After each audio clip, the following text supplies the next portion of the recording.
देखते हैं अपने इस कॉम्प्लेक्स नंबर का एक आखिरी टॉपिक। क्या है ये? Quadratic equations. याद होगा स्टूडेंट्स, हम लोग जब क्वाड्रेटिक इक्वेशन सॉल्व करते थे अपनी क्लास 10th में, तो एक फॉर्मूला था। कौन सा? Quadratic formula. मतलब जिसके अंदर हम यूज करते थे इस वाली प्रॉपर्टी को। बिल्कुल सही। x equals to minus B plus minus under root में B square minus 4ac divided by 2a। जब ये प्रॉपर्टी हमारे सामने आ चुकी है, अब इस प्रॉपर्टी के साथ मैं आपको एक जुड़ी हुई बात बताऊं। जब बचपन में, मतलब आपकी 10th क्लास में, जब हम सॉल्व करते थे तो B square minus 4ac discriminant कहलाता था, d होता था। जब ये d ग्रेटर देन 0 होता था तो 2 डिस्टिंक्ट वैल्यूज आती थी, मतलब दो अलग अलग वैल्यूज बाहर आती थी हमारी उस क्वाड्रेटिक इक्वेशन से। जब d इक्वल टू 0 होता था तब हम क्या कहते थे? उन दिनों की 2 इक्वल रूट्स आने वाले हैं सामने। पर जब d लेस देन 0 होता था तब हम लिखते थे नो रियल रूट्स और क्वेश्चन वहीं छोड़ देते थे, आगे सॉल्व नहीं करते थे।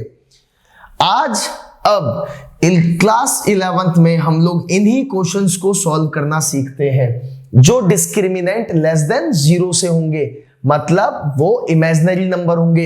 दैट्स व्हाई वहां हम कहा करते थे नो रियल रूट्स। हमने कभी ऐसा नहीं कहा कि नो रूट्स, हमने कहा no real roots. That's why, क्योंकि here it is imaginary roots. तो चलिए देखते हैं हमारे इस फंक्शन को। हमने प्रॉपर्टी को तो अच्छे से समझ लिया है। हमारे पास क्या है? Quadratic equation. कभी आपको अगर एक क्वाड्रेटिक इक्वेशन गिवन होगी ax square plus bx plus c equals to 0 with real coefficients, जिसके अंदर a, b और c कोई रियल वैल्यूज होंगी, and a is not equals to 0 of course. Also let us assume that b square minus 4ac is less than 0, मतलब discriminant जो होगा वो less than 0 होगा। उसको एक मान के चलेंगे हम लोग। ऐसे क्वेश्चंस को ज्यादा सॉल्व करेंगे हम लोग, क्योंकि क्वाड्रेटिक इक्वेशंस तो आपको ऑलरेडी क्लास 10th में सिखा दी गई है। हमें तो यहां पर सिर्फ नो रियल रूट्स वाली क्वाड्रेटिक इक्वेशंस को करना है। तो चलिए करते हैं अपनी क्वाड्रेटिक इक्वेशन से रिलेटेड क्वेश्चंस। तो देखिए स्टूडेंट्स, हमारे सामने यहाँ क्वाड्रेटिक इक्वेशन के कुछ क्वेश्चंस है, तो मैं आप लोगों के सामने इन्हें सॉल्व करता हूं। हमारे पास एक पहला क्वेश्चन दिया हुआ है, कहता है एक्स स्क्वायर प्लस 3, कहता है solve each of the following questions. हमने यहां देखा इस नंबर में मैं कह सकता हूं x square is equals two plus का 3 उधर जाके -3। जब ये स्क्वायर उधर जाएगा तो एक्स इक्वल्स टू क्या आ चुका है स्टूडेंट्स? -3 अंडर रूट के अंदर। अंडर रूट के अंदर से बाहर कैसे आता है? ऐसा नंबर तो हमने पहले कभी सॉल्व नहीं किया, अब करेंगे हम लोग। हम इसे लिख सकते हैं x equals to under root में 3 इंटू में -1, जिसको मैं लिख सकता हूं x इक्वल्स टू में अंडर रूट में 3 इंटू में -1 की वैल्यू क्या थी? Iota square. और जब कोई स्क्वायर अंडर रूट में होता है तो वो बाहर आ जाता है स्टूडेंट्स, तो आयोटा बाहर ले लिया गया और √3 अंदर आ चुका है। तो x की वैल्यू हमारे पास फाइनली आ चुकी है x इक्वल्स टू आयोटा √3। यहां इमेजिनरी फॉर्म में हमारे पास हमारा सॉल्यूशन आ चुका है, मतलब जीरोस आ चुके हैं। क्या आपको इतना समझ में आया? तो चलिए बढ़ते हैं अगले पार्ट की तरफ। और मैं आपको इतना भी बता दूं, यहां पर जो वैल्यूज है हमारे पास एक्स स्क्वायर की है, तो यहां पर दो वैल्यूज निकलेंगी, एक प्लस में और एक माइनस में, तो हम ले लेंगे। क्लियर है स्टूडेंट्स?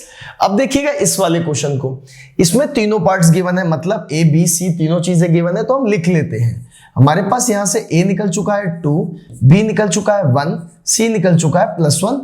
तीनों वैल्यूज हमारे पास आ गई हैं। अब मैं डायरेक्टली x निकालूंगा, जो कि कैसे निकलता है स्टूडेंट्स? -b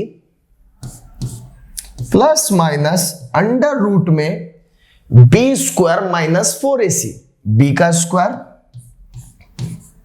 माइनस में 4 इंटू a की वैल्यू इंटू c की वैल्यू। बहुत ठीक है यहां तक।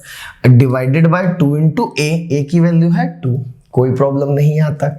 हमारे पास अब क्या आ चुका है? -1 प्लस माइनस अंडर रूट में। जब आप इसे सॉल्व करेंगे तो आप देखेंगे 1 का स्क्वायर 1 और माइनस में 8, मतलब यहां आ चुका है -7 और डिवाइडेड बाय में 4। हमने इसको क्या किया, थोड़ा सही करके लिखा, तो -1 प्लस माइनस आयोटा √7 आ चुका है। आप जानते हैं कि अंदर से -1 आयोटा स्क्वायर बन चुका है और आयोटा स्क्वायर से एक स्क्वायर की वैल्यू 1 बन के बाहर आ जाती है जब भी कोई स्क्वायर अंडर रूट में होता है तो हमारे पास इस तरीके से आयोटा बन चुका है।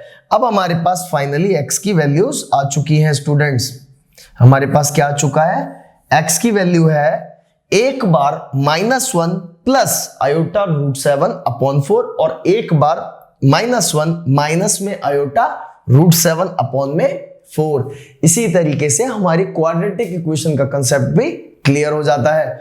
आई होप आपको मेरी ये वीडियोस पसंद आई होंगी।